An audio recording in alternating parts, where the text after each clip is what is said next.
Welcome to Coach Fireside Chat, the podcast where we strip away the glamour and get straight to the heart of coaching. No scripts, no filters, just honest, raw conversations with coaches who are out there making a real impact. I'm Karl Sandland, your host and growth strategist for coaches. I work with coaches to help them build, scale, and create lasting impact in the industry.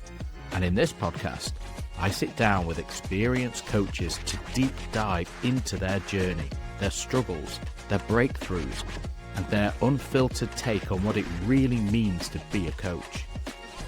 Whether you're an aspiring coach looking to grow your practice, or you're searching for the right coach to support your personal or professional transformation, this podcast is for you. No fluff, no sales pitches, just real talk about the coaching world from those who are doing the work and changing lives. So grab a seat by the fire and let's get into it. Today we're joined by Lee Broders, an international life and business growth coach. Lee really is a force to be reckoned with.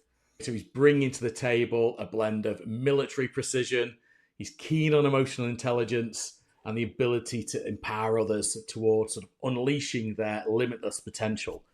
Now, at the age of 41, Lee conquered the skies by learning to fly. So proving that age is just not a limit when it comes to personal development.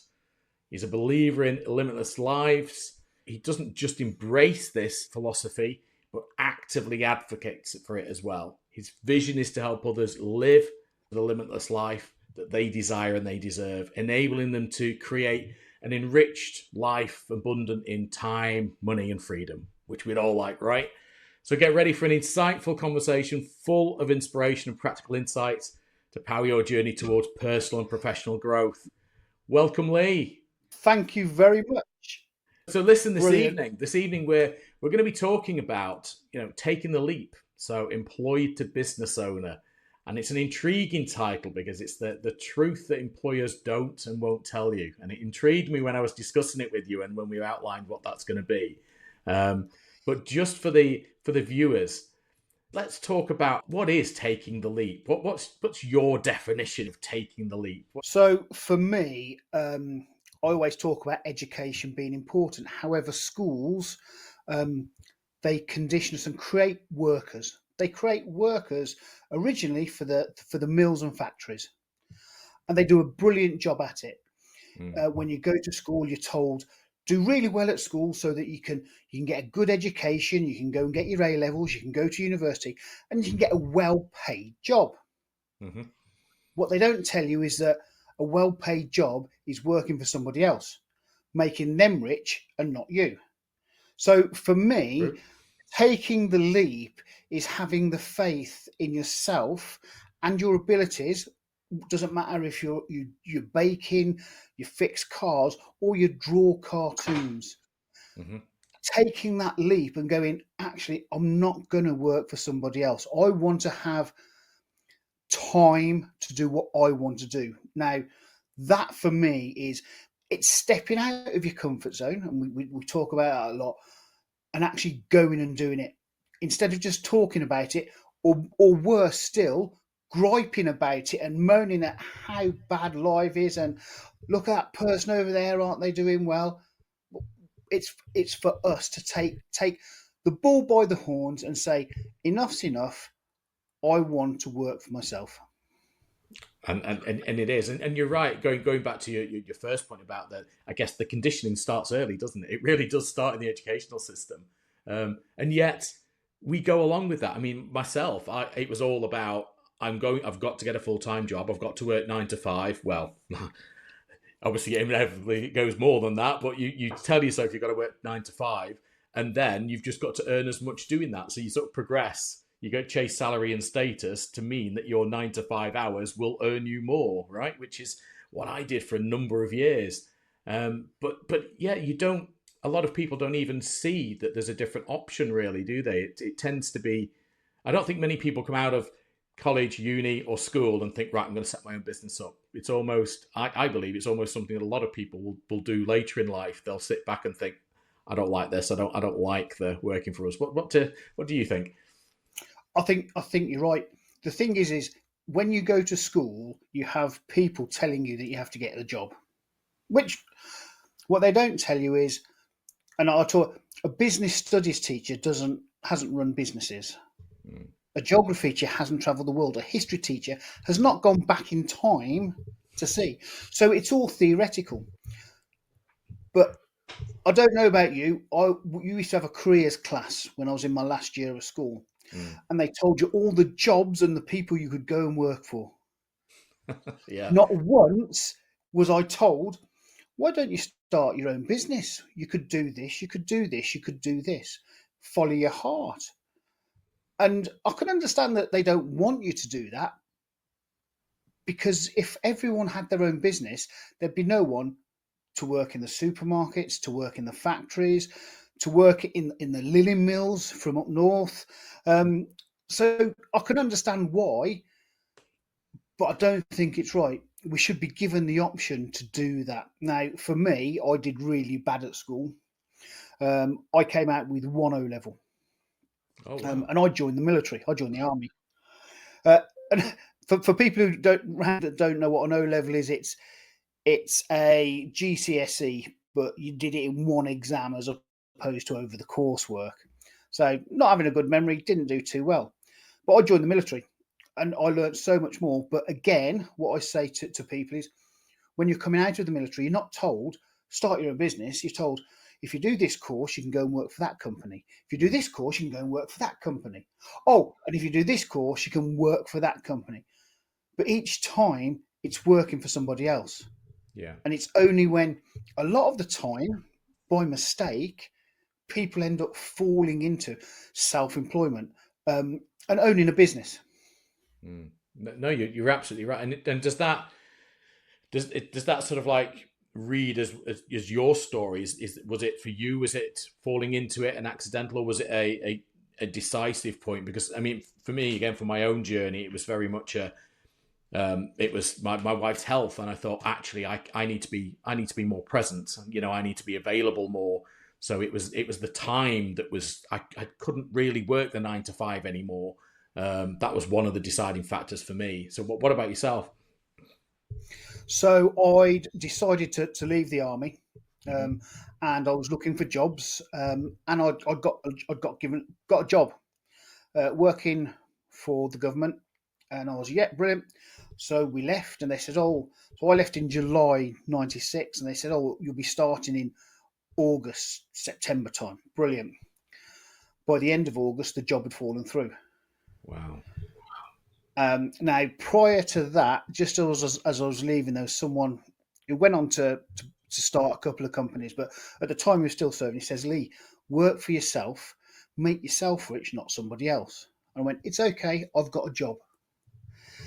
So fast forward a couple of months, and they said, I got a letter, not even a phone call, saying the job that you'd applied for and you'd been offered has been rescinded. And I was like, what do I do? I was doing, at the time, just to make money, I was doing 4 casual jobs. Wow. And that was to keep a roof over our head and to put food on the table. At that time, I was 26, 3 children, a wife to keep. And so that's what happened to me. And then I was working in a pub as one of the jobs of a night time. And someone said, why don't you start your own business, Lee? And my answer was, don't be stupid. I'm not clever enough. What do I know about business? What would I do? And he says, well, have a think about it. And I did. And we had conversations with other people. And I ended up, my first ever business was an IT consultancy, which is still going today. I was building computers and doing websites. Now, the software then was 95, Windows 95. I remember it. I remember it coming out. Yeah, and that's how I started. With it was building, and I always talk to some of my clients now and say, marketing is getting your product in front of somebody. In my day, when I first started that, it was in the newspaper, it was yellow pages, it was a card in the newsagent's window. Yeah. It was going out on your foot and putting things through letterboxes. And I started getting a couple of clients. And then all of a sudden it was like, This is actually taking off. And it was started off as I wouldn't say part-time, it was in between the jobs that I was doing for cash in hand. Mm-hmm. And then all of a sudden it was like, Lee, you need to legitimately start doing it, because I'd gone into a small business and says, well, do you need help? And that was how it started. And then it progressed on from there to going and helping small businesses with their computer needs, to then going into corporates and helping with computer needs, changing the systems, then working on as a business analyst, becoming an architect, technical architect. All this stuff that was just through that one business. As I said, I've still got a couple of clients today that I work with on the IT consultancy side, Mm-hmm. but that's not my mainstay, because during the journey, I realised that there were other things I wanted to do. So that's what I started doing. So starting different businesses, whether it was property, equine, legal services, anything that for me, it was starting on the side Mm-hmm. and then just growing it that way. Wow. So business. So you've got a few businesses on the boil. Yeah, well, I won't say on the boil, and people say, how do you manage it? And what you have to remember is I started my first one at 26. I started my second one at 31. I started, and then we'll fast forward through. I started the legal services when I did my law degree at 42. The photography at 45. And then during my masters, I went through Burnout, and this is how I got into coaching. I started my coaching business back in 2018. Wow. My God. And people, you're right, people probably would say, my God, Lee, how do you have the time to do all of that? How do you have the time? But it's about optimizing processes, isn't it? It's about putting sensible things in place that automate. The more we can automate, the more we can get rid of waste. You're almost like, there's lots of methodologies we could discuss, but the more we can get rid of waste and care about what the customer gets, the easier and the less effort that we have to put into things, right? Yeah, so I use LPAD, which is learn it, perfect it, automate it, delegate it. So the IT consultancy I do it probably costs me. I'll say costs because time is valuable. Mm-hmm. Not in the cost of money, but it's valuable because once I've spent time doing something, I'll never get that time back. So for me, commodity you can have.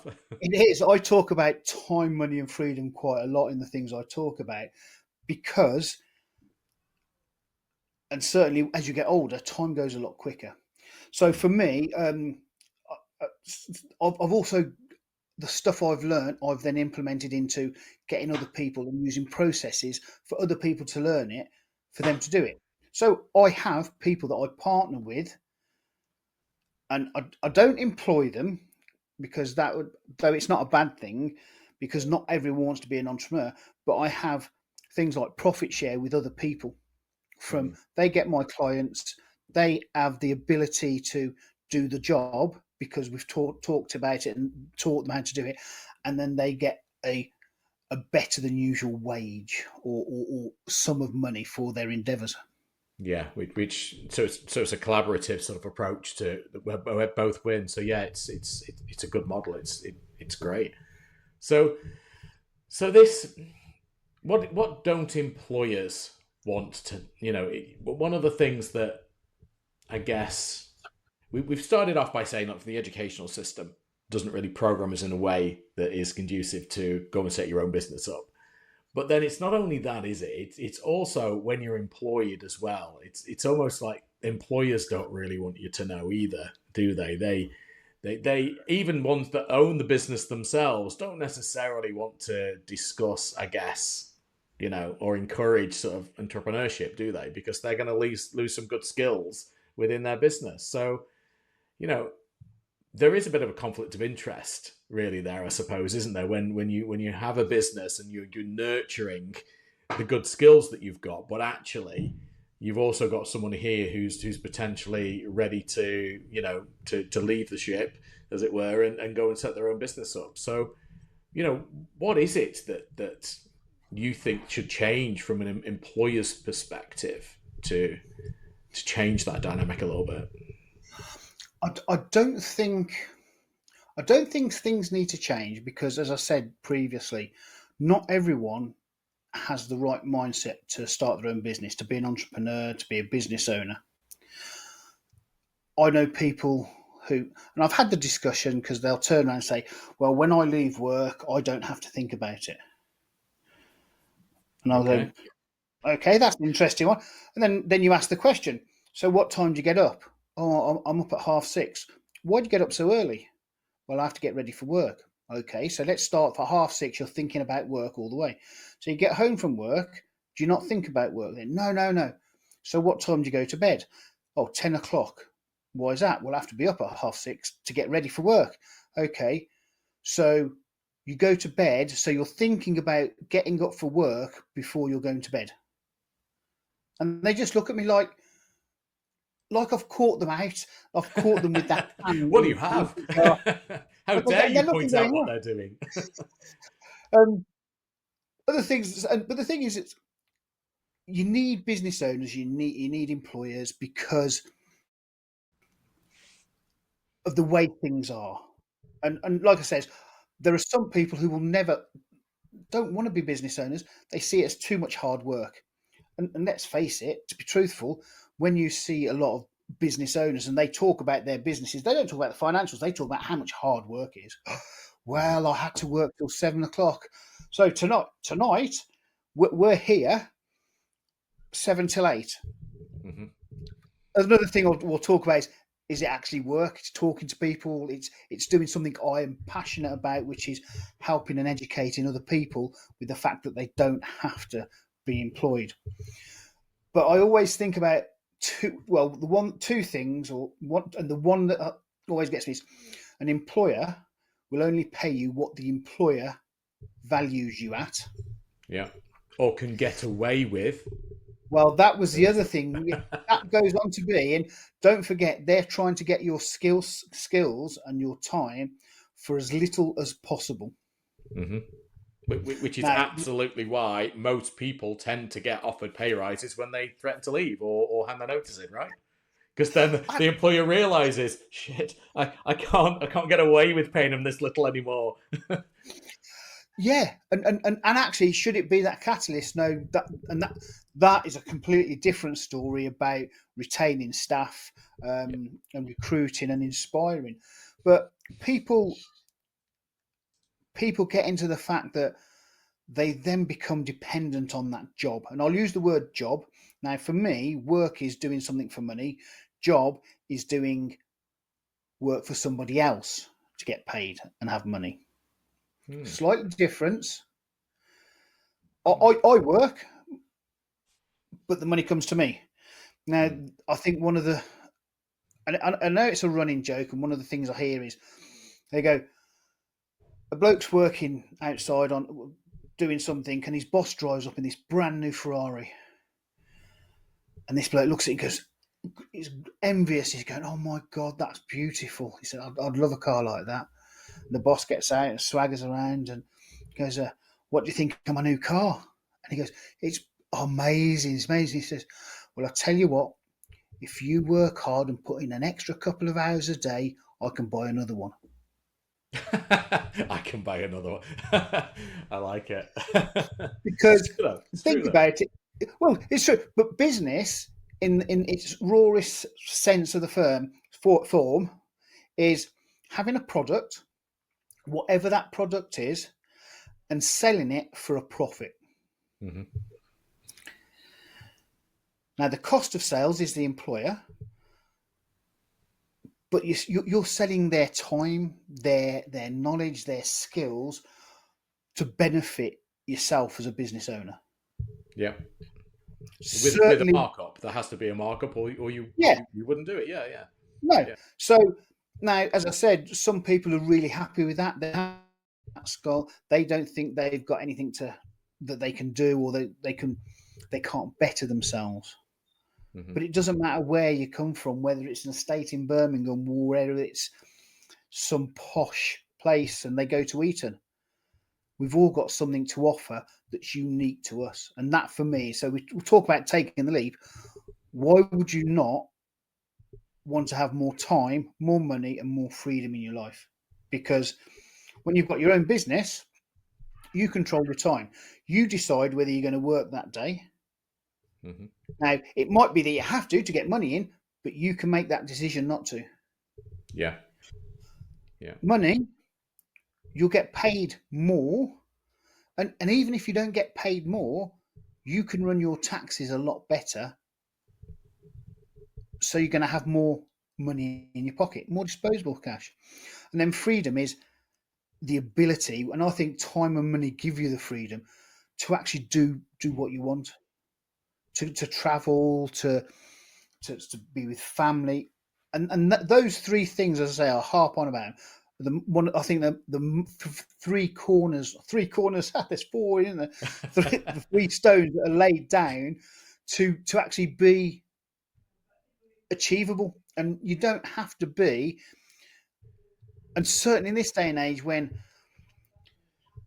I started, there wasn't. You had to do everything locally. We've now got a global market. We can produce things electronically. We can create courses. We can self-publishing a book. Trying to publish a book 30 years ago was really hard. Trying to start a business 30 years ago was a lot harder than it is now. Mm. You had to fill in so even starting a company, you had to fill in all the paperwork and it had to be checked. Now, within 5 minutes, you can start a company and it costs you £13. I think my first company, which I bought off the shelf to save, cost me about £500. Wow. So all these things, I always say, and Daniel Priestley goes on about it, the fact that this is the best time to be a business owner now, because there's so many things you can do. And if that's working from home, or whether it's having a workshop or a garage or a shop somewhere else.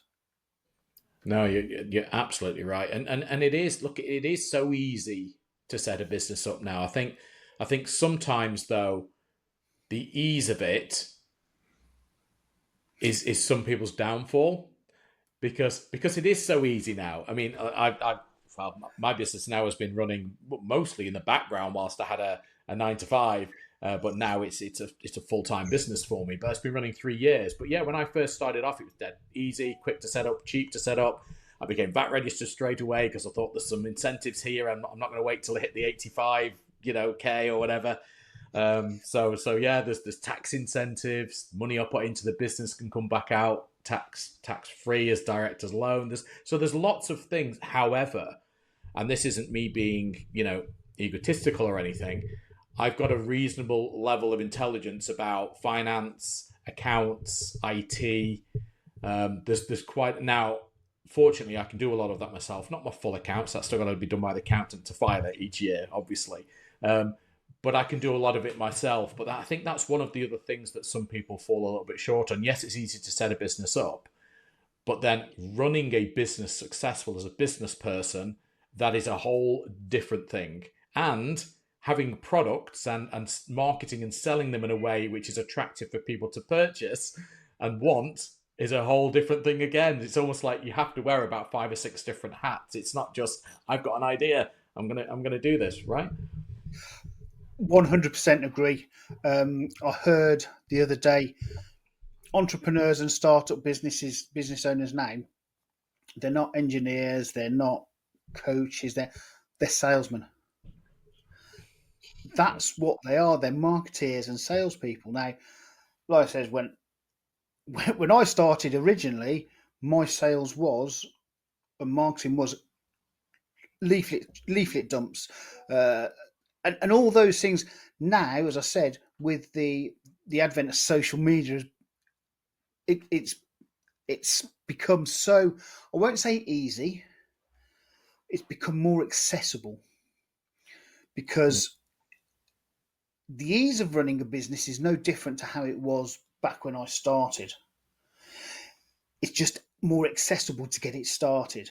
But as you said, literally, so what do I do? Well, I have someone to do my bookkeeping, but I learned how to do books double entry bookkeeping on paper at the time because I wanted to understand how it works. I learnt about marketing. I learnt about PR. I learnt about sales. And I always say that marketing in the rawest sense is getting your product in front of the right person. Mm-hmm.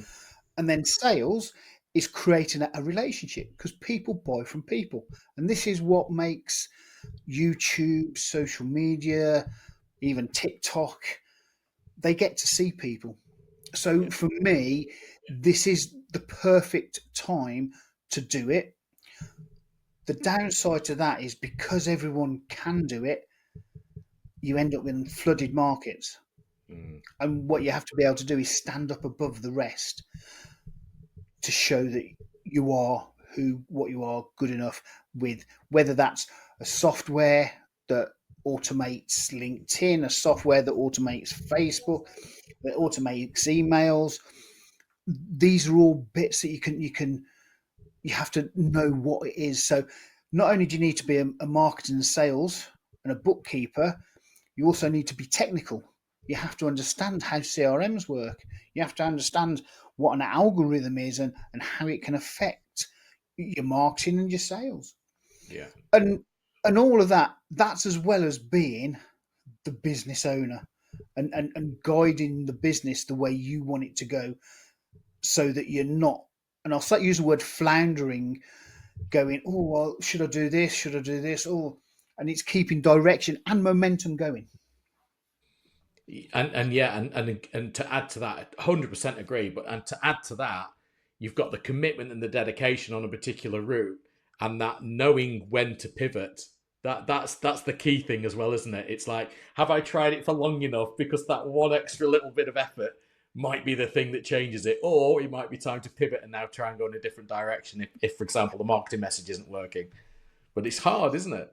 Oh, so I remember. So as I said, in 2017, I was doing a Masters of Law whilst running my other businesses. I didn't do well at school. I didn't think I was academic. So you mentioned at 41 I learned to fly. So at 42 I started a law degree. So 2007, doing a Masters full time, running my businesses, I experienced burnout. I didn't even know what burnout was. I'd heard it and thought, oh, that's for other people, not for me. Mm. But that's how I started. So I So ended sorry, up. just on that point, just before you go up. So what did burnout mean to you? What were the symptoms, and without going too personal, how did it affect you then? What Oh, did it mean to you? so one of the things that we haven't mentioned in the military, I went off and I did a lot of resilience training. So I was commando trained and I served with the UKSF forces.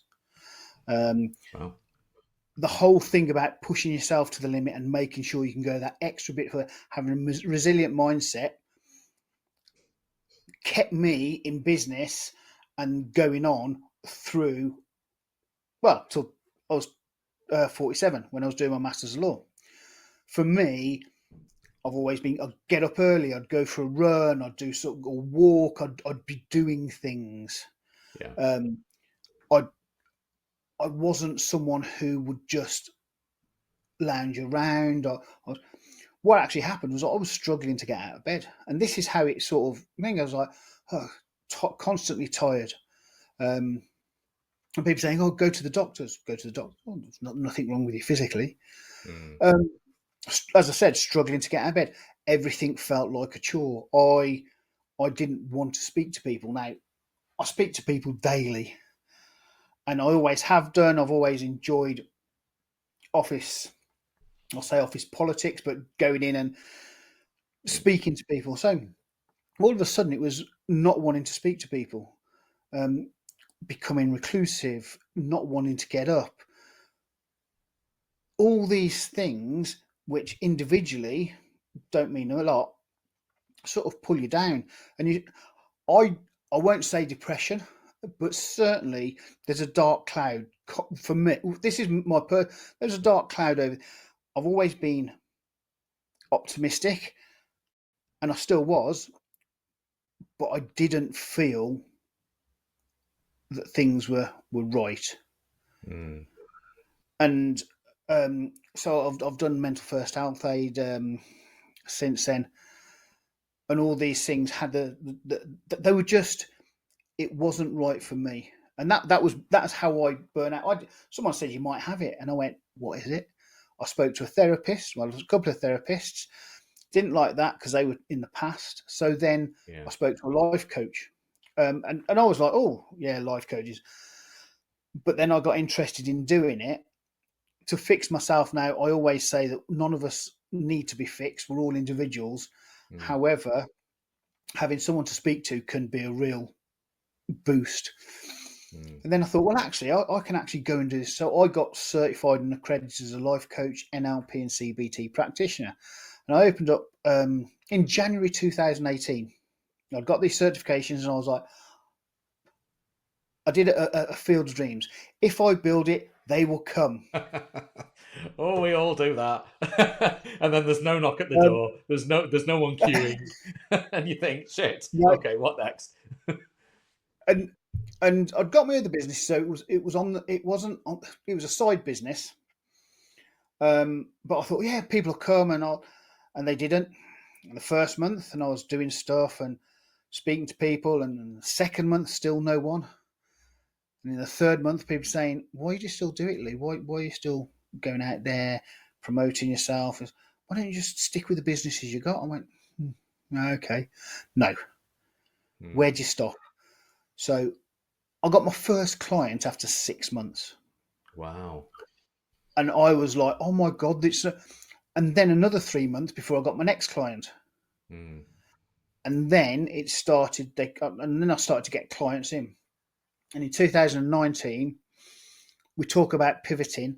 A friend of mine came. So I'd been speaking, I'd been coaching for a couple of years, or a year and a half, and doing life coaching. And then a friend of mine came and he says, Lee, do you do business coaching? I went, no.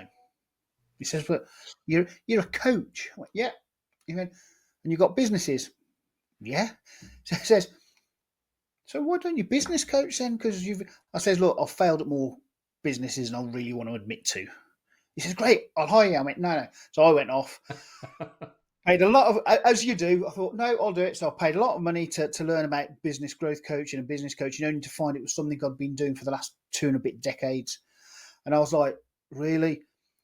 So I devised a system, a framework systems around business growth.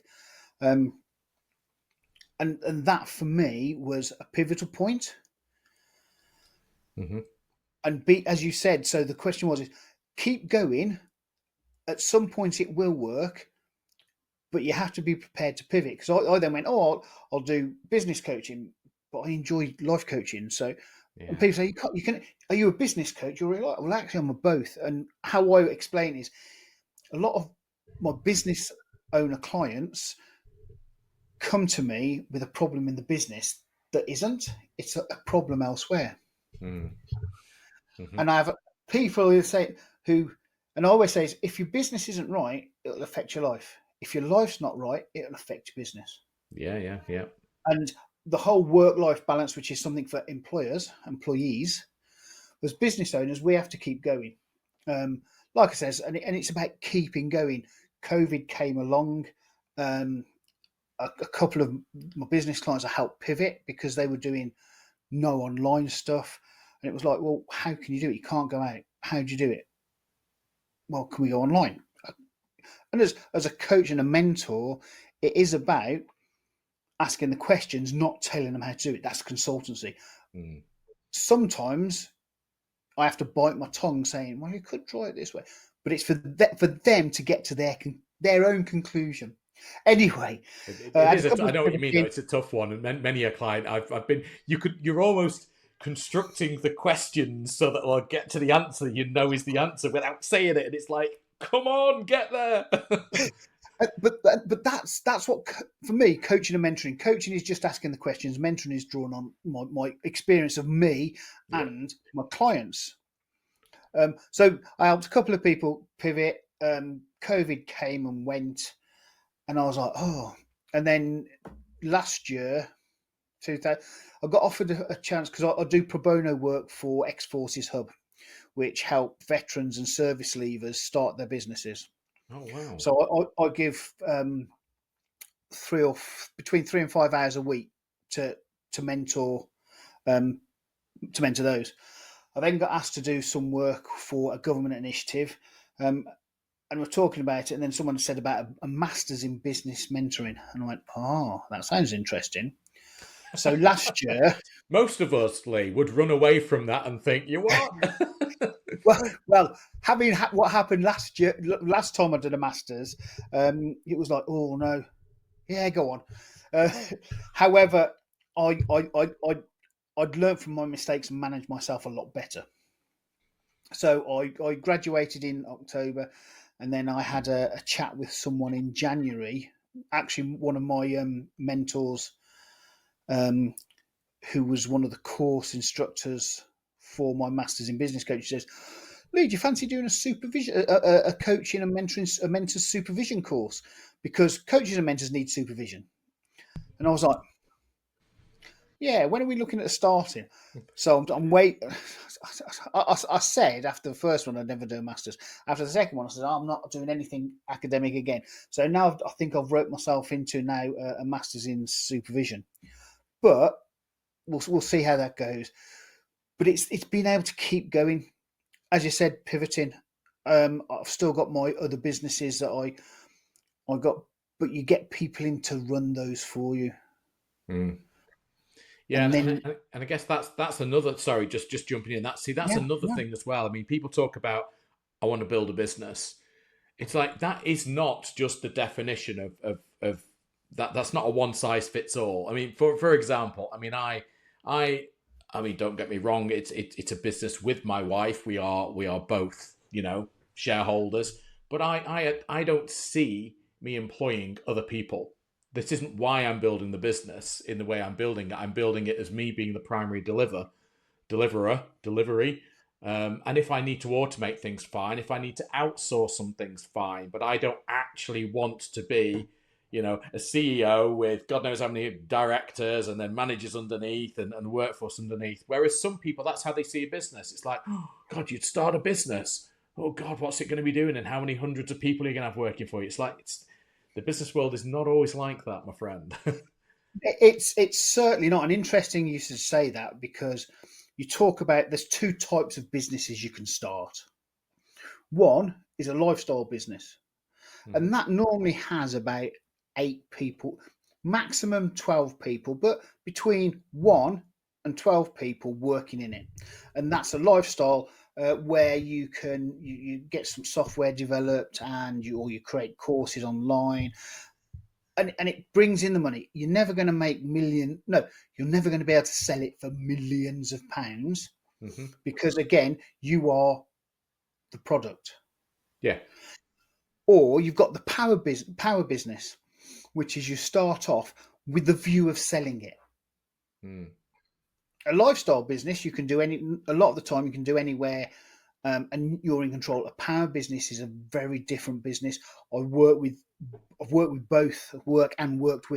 both people who started power businesses and lifestyle businesses, and it's a very different dynamic, because there you're looking for maximum growth, for maximum sale return. Yeah, and I know what you mean. One of the businesses that I was on the board for. Not that I helped it to get to that stage or anything, but that was its whole premise. I mean, I joined when it was already about 14 years old. But then when I joined, the reason that they brought some of the top skill onto the board was because they were prepping for sale. They needed to get that EBITDA where it needed to be so that they get like a 14 times multiple, for the sale value. And that's what we were there for. We weren't there then to run the business for any form of lifestyle or even really to make money. It was all about how do we get it more lean? How do we get it more lean so the bottom line looks significantly better so that we can sell it? And that, to me, I mean, I was involved in that process, but to me, that made it lose its interest. It lost its shine at that point then, because not only did I feel I was putting silly time and hours in for somebody else, but I almost felt that I was putting in for what? For nothing. I mean, I had share options, but share options still aren't guaranteed payout as shares, are they? It just, the whole thing just became, what am I doing? Why am I doing this? And it's interesting with the words you use then for somebody else. Well, yeah. And for me, when we talked about taking the leap, it's one of the hardest things you have to do, or don't have. In fact, you don't have to. It's one of the hardest things you do, because you're stepping into the unknown. Mm. I always say that, and I've been slated for it. So do something you're passionate about. If you enjoy it, it doesn't seem like work. Whether that's baking, whether it's motor mechanics, whatever it is, whether it's talking to people, whether it's being a speaker, whether it's designing some whiz bit of code or app or something, it doesn't matter. If you enjoy doing it, if you're spending an extra hour, 2 hours doing it a day, why it doesn't feel like work. So I talk about passion-based businesses, because if you're doing something you enjoy, it doesn't feel like work.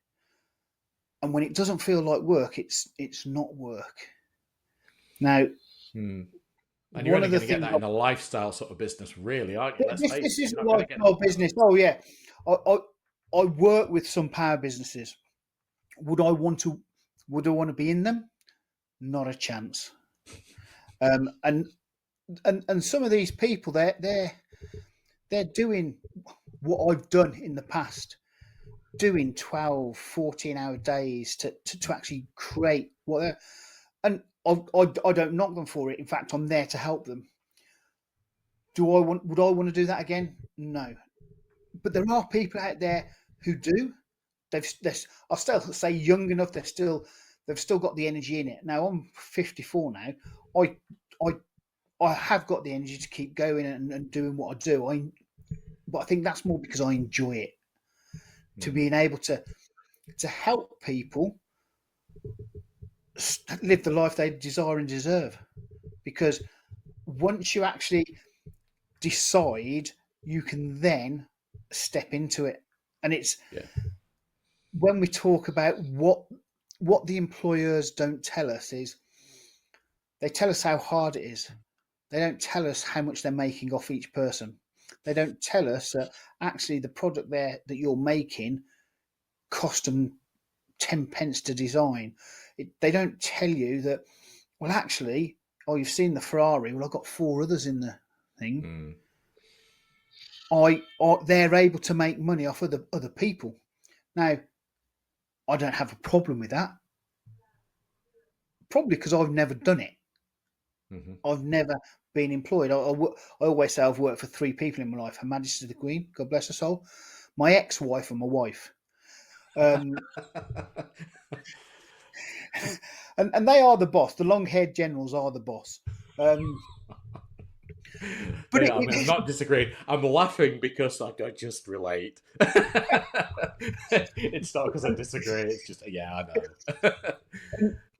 and it's having that drive to go on and keep doing it. Because, as I said, what they don't tell you is, they'll tell you how hard it is. Oh, I've worked so many hours, but you don't have to with your own business. If you've got your own business, you decide your hours. The example I have is, someone said to me, well, because I close my calendar at 6 o'clock, 7 o'clock of an evening. And that's, someone says, oh, you work late. I finish at 5 and you're finishing at 7. I went, yeah, that's fine. I don't finish at 7 every day. It's just if I've got a call. And they says, yeah, well, I'm finished at 5. I says, yeah, but I don't start till 11. And he went, I says, and I have 2 hours off in the day where I don't take calls. And he looked at me and went, you don't have to request holidays. Well, it wasn't even that. I says, or report sick. Mine was on. And he's looking at me going, I says, and the reason I work till 9 is because I've got clients in America. But it's the choice. Again, it's the choice, though. That's the thing, isn't it? It's you're choosing to, rather than you are compelled to, because that's what you're paid to do. And that's the difference. But just to add to that mix as well, the other thing that I find working with a lot of my clients is that they actually almost feel compelled to over deliver for the people that they work for. They think it's normal. I've got to work till 6 or 7 because if I don't, I won't be prepared for that meeting tomorrow morning. And you know what I mean? They're constantly upping their game so that they've got to be working like 12, 14 hours. And at some point, you've got to take a little bit of a step back and think, why? You're probably working 40% for free to line someone else's pocket, on top of the fact that you're already lining the pocket with the other 60% that that you're working for them for. It's just it blows my mind. It's nuts. But I've been there. I've done it myself. I was going to say I've done it where I've been working for clients in corporate when I was doing some consulting work, and it was like, okay. And the consulting mentality was you'd go and get a sandwich at lunchtime and you'd come back to your desk.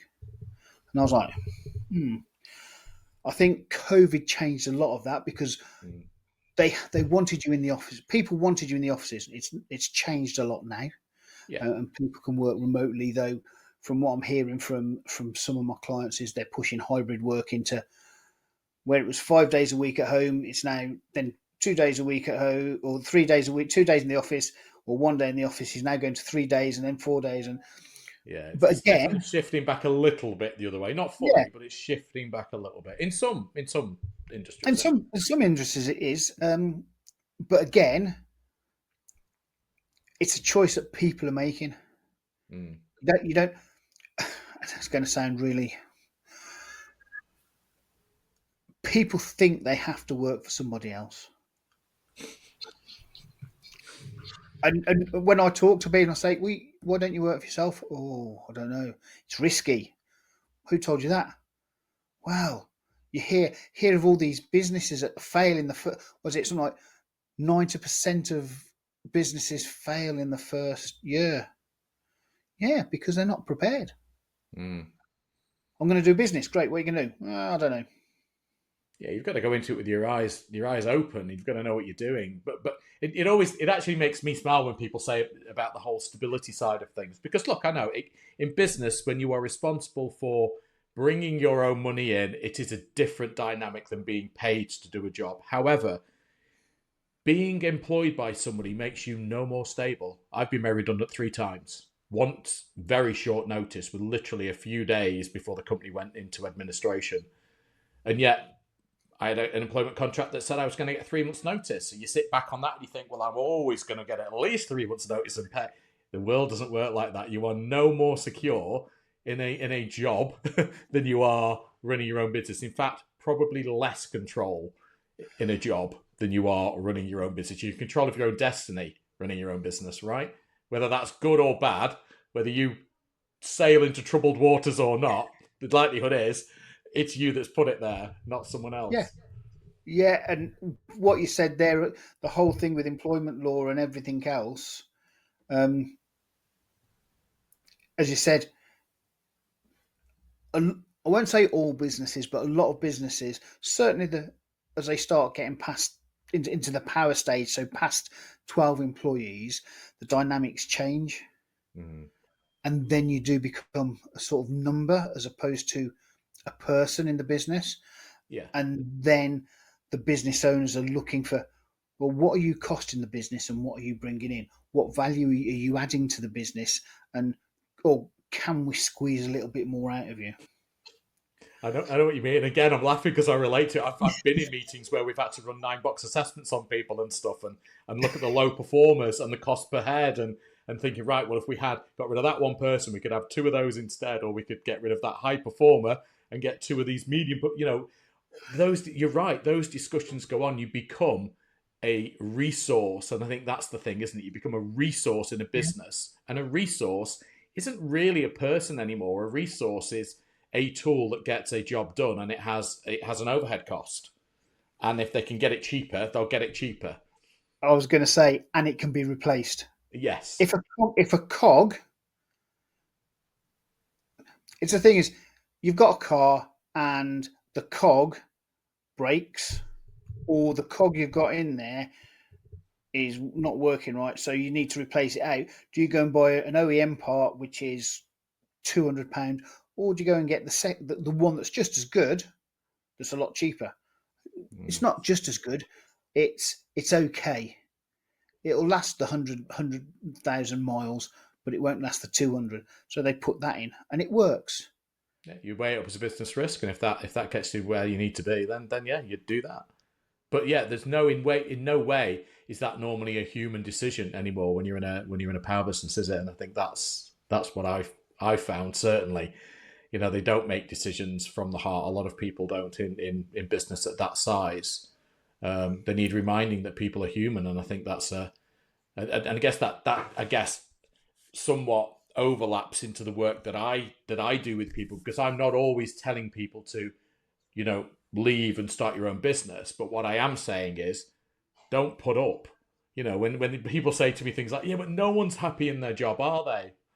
It's like, well, sort out why you're not happy in your job. Be happy in your job. Let's work on your mindset around it. Let's reframe stuff, or let's work out what the real problem is, whether it's you or them. If it's them, go elsewhere. If it's you, we can fix that too. Maybe, you're just looking at things a little bit glass half empty. But either way, no, you don't just have to put up with hating your job. That is absolutely not what you do. Well, the statistics I quoted sometime, it's something like 86% of the people or full-time employed people are not happy with their job. Mm. But there's reasons, as you said. Is it them?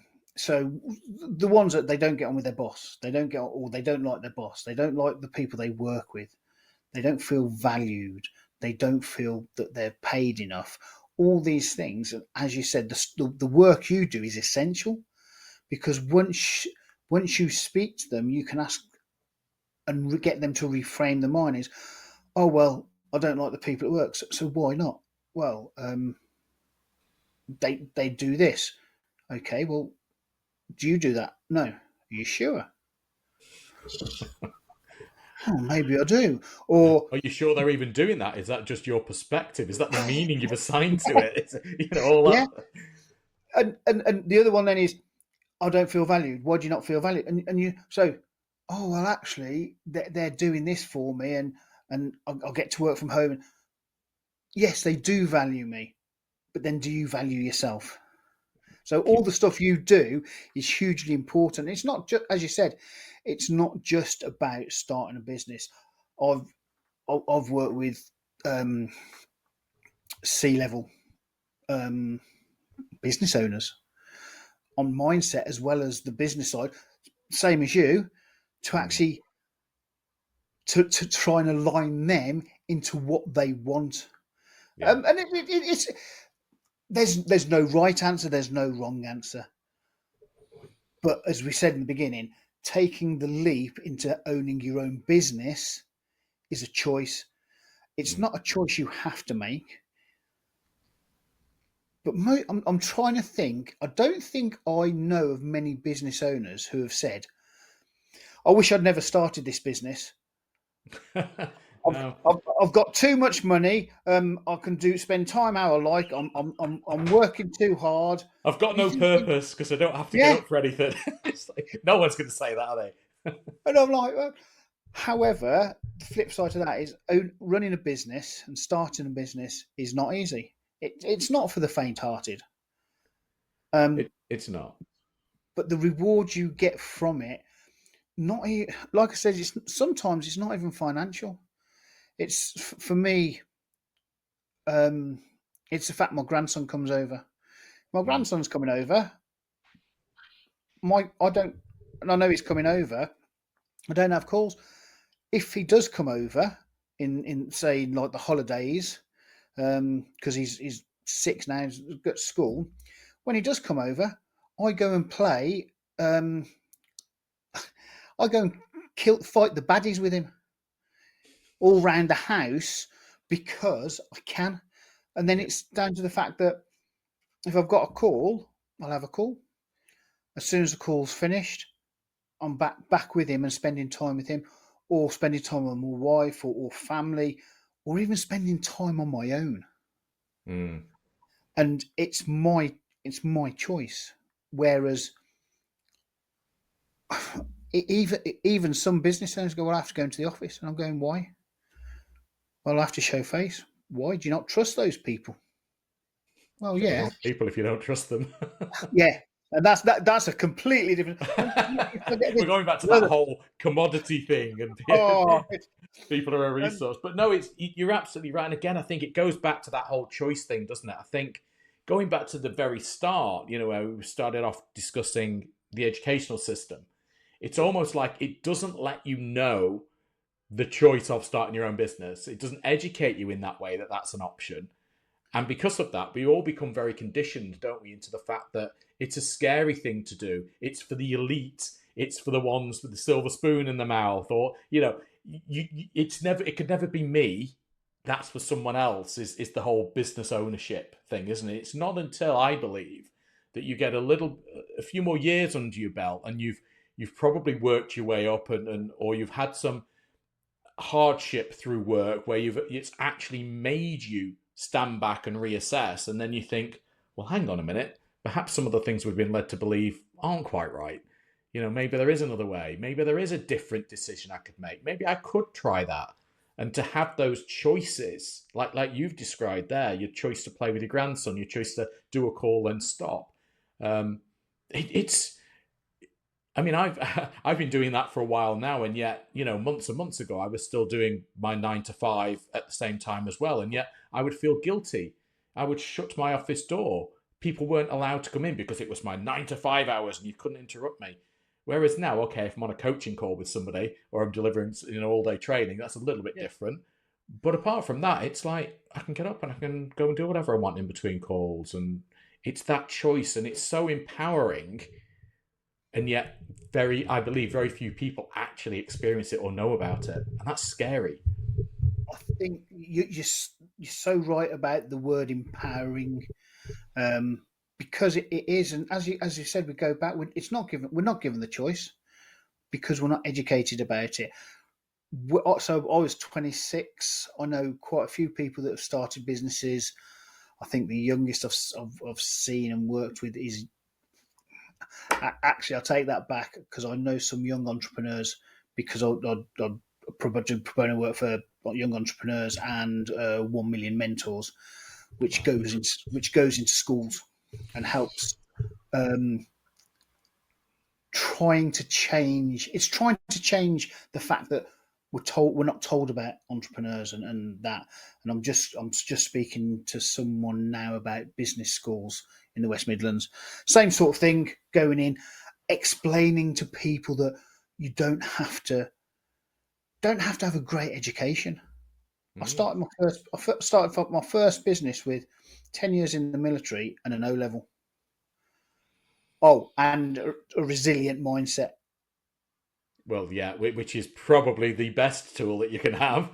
But I was similar. I've been in situations, again, sorry, I'm turning it back around to me, but I've been in situations where, I've been instructing my team or my managers, my leaders to go out and recruit, and the minimum is a degree, and it's this and it's that, and I haven't got a degree.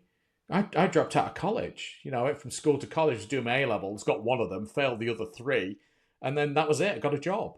It just shows how things change, and I don't know, it's weird. It's only when you sort of discuss it more that you realise, God, even I got it wrong until just a few years ago with thinking how I thought, and it's so liberating to have that discussion with someone such as yourself, because it's quite scary.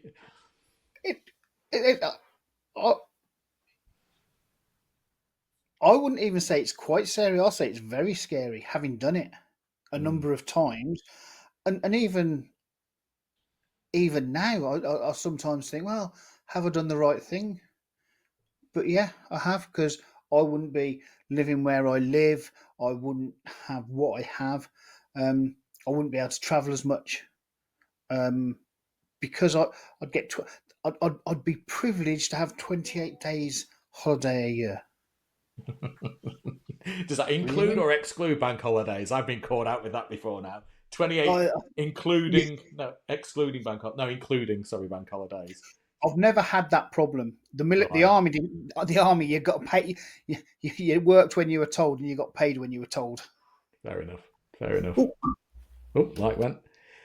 Listen, I think it's a what are the there's probably people at different stages at the moment. There'll be some people listening to this who are thinking, maybe I should be thinking about, I'm not happy at work.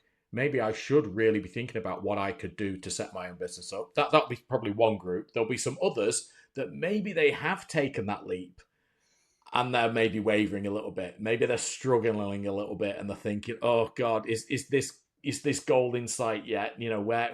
How long is it going to take? What do I need to do?" So, first question: what would be your key tips for people who are at the moment now sort of questioning whether they should start their own business or not? It's almost like a couple of tips, key tips. So I think it's think about what you like doing. Oh, light goes on here. Think about what you like doing. Think about something you if you're thinking about a business, think about what you need to make. What you need to make, not what you want to make. Do your finances first. Put yourself a financial buffer in place. Money that is not invested in anything that can allow you to live into the future. So if you do the costings of how much you need to live the life you're living now.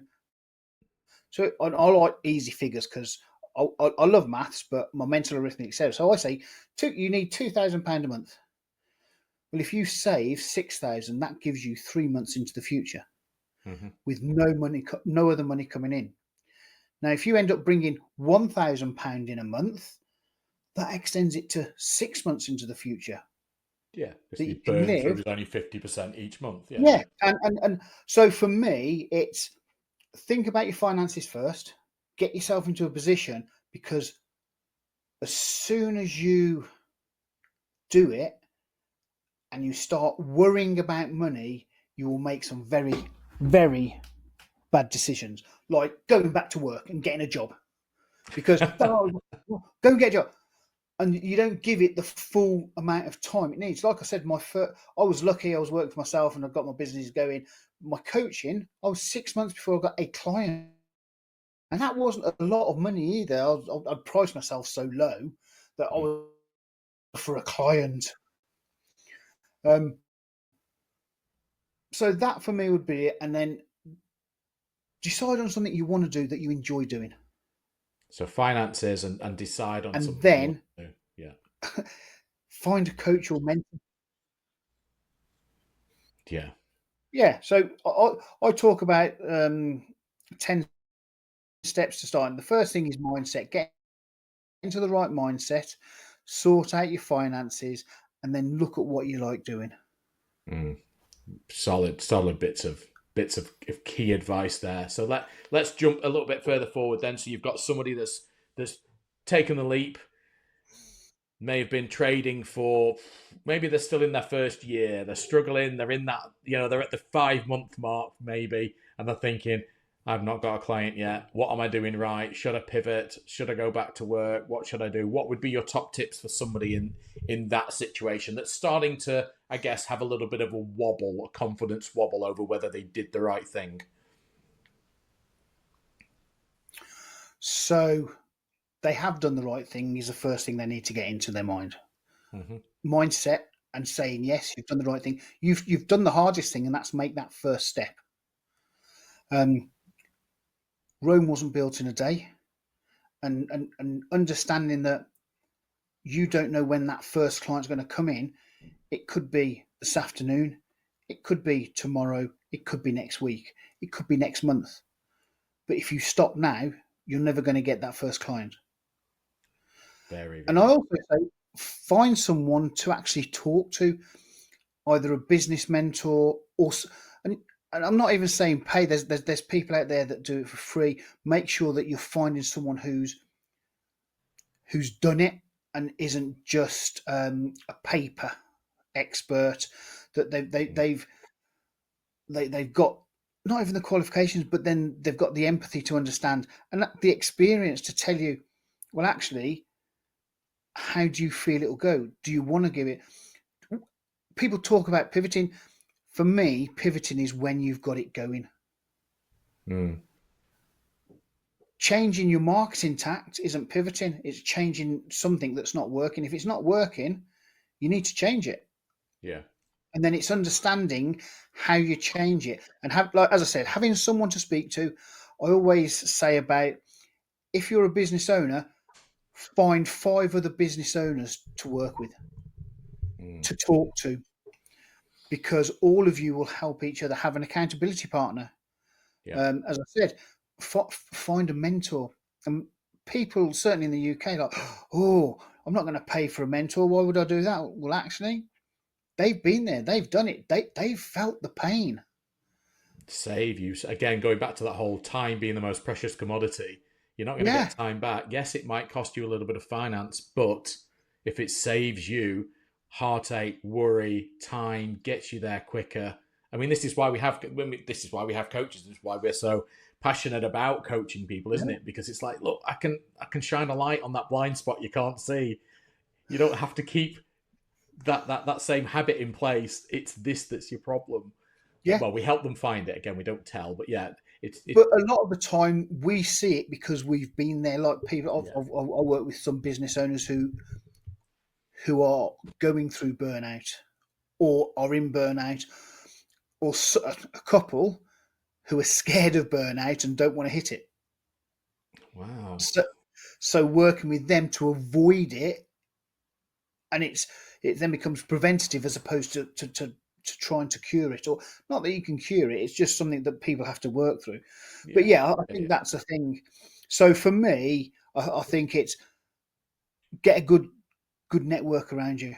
And even saying that, even for people thinking about it, get a network of supportive people.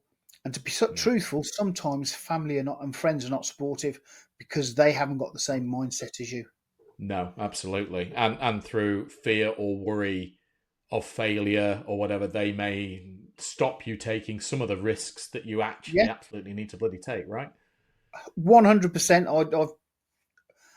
I can talk from experience, not from myself, but from people I've worked with, and they hadn't done it to that point because their family said, "Oh, just go and get a job."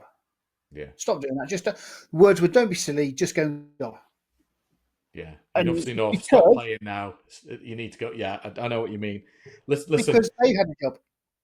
It's we could talk for hours. We could literally talk for hours on it. Hours. But I think so. Yeah. So I guess the top tips then again for people who are now thinking, oh, should I take the leap? It's that make sure you've got some, at least 3 months worth of finance to float you through that.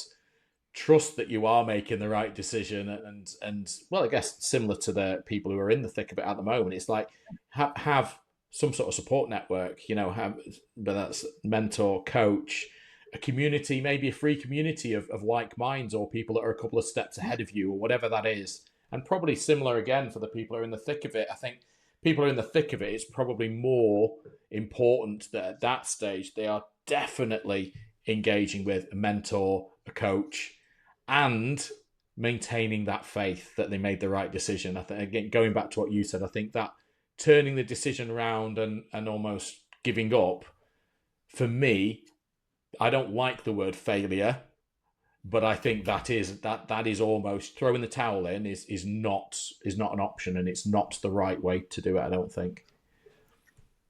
I have to agree 100% with that, because you don't know what's around the next corner. Yeah, you just don't know. That one extra call, that one extra conversation, that one extra email that comes in or out, or you just don't know. And going back to the whole people who are unhappy in their job, and again, whether they take the leap or not, I come across it a lot with a lot of my clients, because I coach a lot of high performers, directors, C-suite, who are unfulfilled. And for me, again, I don't like the word failure. I don't really subscribe to failure as such, because everything's a learning exercise. However, I do think you're quite close to failing if you're successful money-wise and career-wise, but not fulfilled. Because if you're not fulfilled when you could be fulfilled by probably doing the same or even something completely different, but in your own business, a business that you own, that is a lot more attractive proposition. So what does it matter that you're, C-suite or director in your title if you're working for somebody else and you're not happy with it and it keeps you awake at night and you're working 14 hours a day? Is that success? I thought it was for a few decades, but it's not. It's not. Success is very subjective. It is. And as you said there, a lot of the stuff I talk about is fulfillment and satisfaction. Yeah. Not happy. Happy is a short-lived emotion.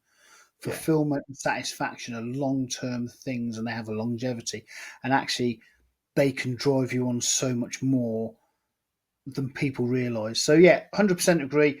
And the fact of success, what is success? Is it having £5 million? Some people would say yes. However, to get to that £5 million, they've gone through 3 marriages, 3 divorces, they're estranged from their children, they've got poor health. Well, success then. Someone said to me, do I feel successful? So, in a way, yes, because I run my own time, I've got my own businesses, and I've got my health. That's not bad. You have what you want, and you can make your decisions for what you want. Yeah. Again. Very much so. Very much so. And I suppose that's, for me, will be the parting thing is it's your choice. You have the choice. You can either suck it up and go, and moan, or you can say, I tell you what, I'm gonna make a difference in my life. This is my choice, and I'm going to do it. And I think that's a great way to end. I think that's almost like a Jerry Springer. You remember the Jerry Springer show where he'd impart his wisdom right at the end after they'd all been scrapping on stage. It was all calm, and then he'd sit on the seat, and then he'd give this mindful, this thoughtful stuff. That was a Jerry Springer moment. That was. But no, you're absolutely right. And listen, I can't thank you enough for discussing that with me today. I think there's a lot of overlap in what we do, but there's also a lot of difference in what we do. I think I almost work with people before they've made the decision and maybe help them get to that decision if that's the route they want to go. Whereas then it's almost like you pick up from that sort of journey onwards then. And I think it's quite symbiotic really, isn't it? It's interesting. Yeah, and I always, one of the things is, it's not about, people say, there's a lot of competition out there. Don't look at people as competition. Look at them as collaborators.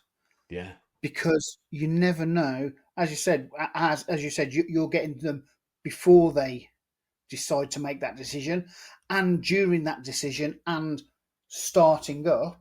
A lot of the time, the people that I'm working with are either my mainstay is business owners that I've got 250,000 up to 3 million.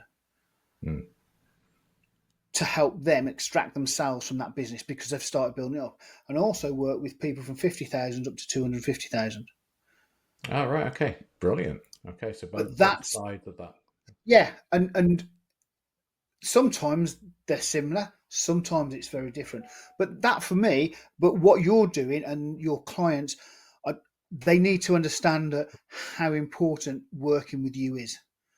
Because the hardest thing to do is, as I said, is you have to make that choice, is ratifying that choice to yourself.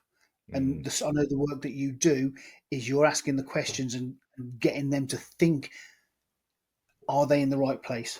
Yeah, absolutely. Is it external or internal that's making me feel how I feel about my job? And I guess once they then know, and if that is external, well, then it's like, well, okay, what are you going to do about that to change that situation then? Yeah. But anyway, listen, it has been an absolute pleasure. Thank you so much again, Lee. Listen, if people want to get in touch with you, what is the best way? Is it social media? Is there by email? Should they check your website out? What's the ideal way for someone to learn more about how you can help? I have a plethora of ways, mostly social media, whether it's Facebook, LinkedIn, Instagram, Twitter. I'm even on TikTok of all things, and no, I don't do silly dances. TikTok as well. And no, I don't do silly dance. Maybe we should both do a silly dance, collaboration silly dance together. Yeah. On that, I've got leebroders.com, or the business growth side is businessgrowth.global. I'll put the link on the replay. I'll put the whichever links that you choose. It's probably best just to have one or two choices maximum. Otherwise, we over. Social media is fine by me. That most people find me there, and But I tell you what, it's been an absolute pleasure, and I appreciate your time today, Karl. It's been really good speaking. As we do the quick talk, so we've been speaking about 1.5 hours because we spoke before this. It's gone on longer than we'd said, which I always feel bad about. But if people are getting value and they can come away with one nugget, that's our job done. Yeah, I was just going to say that's our job done. I mean, that's what we're about, isn't it? That's absolutely what we're about. And again, it just shows when you get two people together talking about what they're passionate about, what they're interested in, and the vision for them bringing that awareness to others, how time just literally disappears. And surely that's what people want out of the hours that they spend earning money, right? You'd have thought. And there's the question. And we'll leave it on that note. But listen, Lee, it's been an absolute pleasure. Thank you so much again, my friend. I shall catch up with you really soon. Thank you very much. You take care. Yes, all the very best. See you now. Take care. Bye. Bye-bye. That's it for this episode of Coach Fireside Chat. If you found value in today's episode, please be sure to follow or subscribe so you never miss an insight-packed conversation. If you're watching on YouTube, hit that like button, drop a comment, and subscribe for more real talk on coaching. And don't stop there.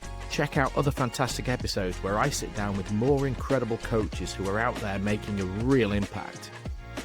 Thanks for tuning in. See you next time.